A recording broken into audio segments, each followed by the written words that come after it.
You know the drill. It's late, you're just scrolling, and you're watching what feels like a parade of perfect lives go by. Epic vacations, dream jobs, those flawless family photos. It's just everywhere.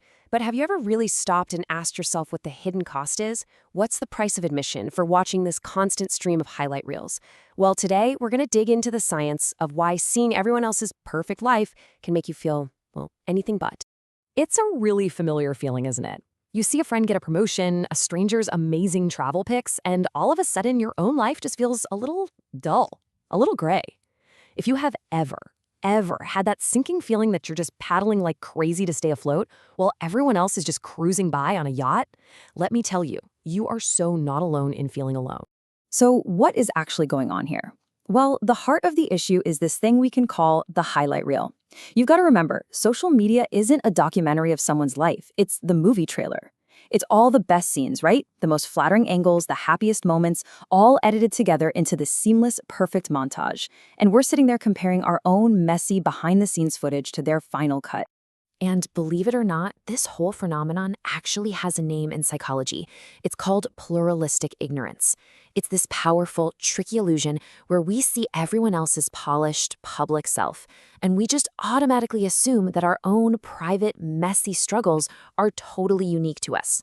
The crazy part is, we're all putting on a brave face, but we think we're the only ones who are acting. But here's the twist, and this is wild. This isn't some new problem that Instagram invented. Not even close. This powerful and, sometimes painful urge to compare ourselves to other people, it's ancient. It's hardwired right into us. You could say it's a feature of the human brain, not a bug.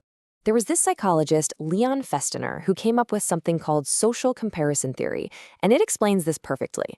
He basically said that we are fundamentally driven to figure ourselves out by measuring our own abilities and opinions against the people around us.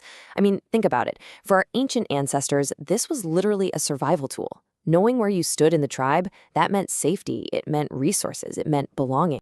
And for pretty much all of human history, that tribe, our entire world of comparison, was tiny.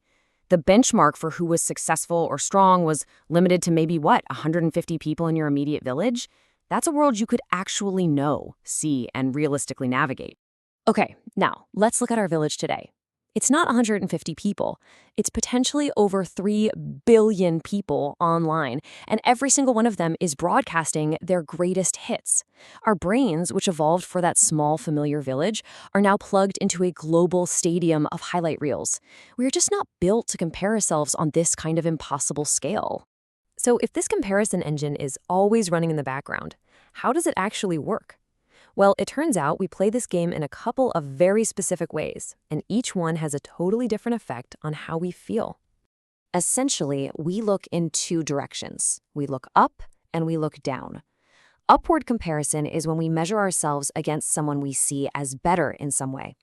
More successful, more fit, more whatever. And downward comparison is the exact opposite.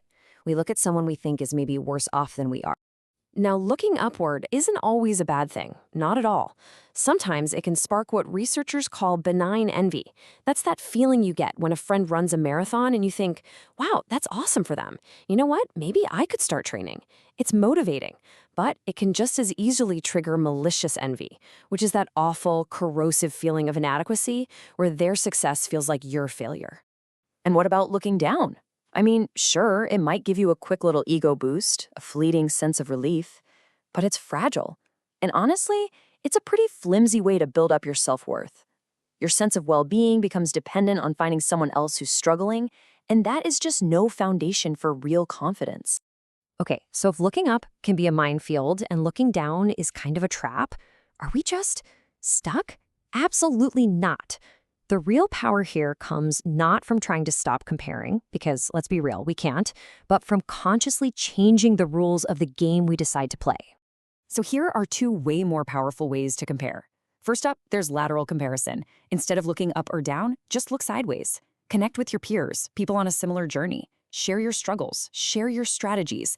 It completely transforms competition into community. But the real game changer? It's temporal comparison. Measuring your present self against your past self. Are you better or stronger or wiser than you were yesterday, last month, last year? That's the only scoreboard that actually matters. And this all leads to this absolutely crucial mental reframe, which is captured perfectly in this quote. What you are seeing online, it is not a documentary. It is performative art. It's a curated gallery where everyone is the artist, the director, and the star of their own show. And once you start viewing it that way, everything changes. So this gives us a simple, practical little intervention for the next time you're scrolling. Step 1, just acknowledge the feeling. Don't judge it, just notice it. There's that little comparison pang. Step 2, remind yourself you're watching a performance. You can even say it out loud if you want. This is a highlight reel. And then step 3, deliberately, consciously shift your focus back to your own game, your own journey, your own progress. Because that's really what this all boils down to.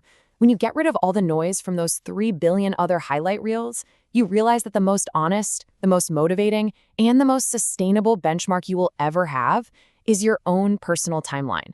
The only real competition is you versus you. So let's just end on this thought. Just imagine the energy you would reclaim, the focus you would gain if you truly committed to this one shift in thinking. What if, starting today, the only person you were trying to be better than was the person you were yesterday?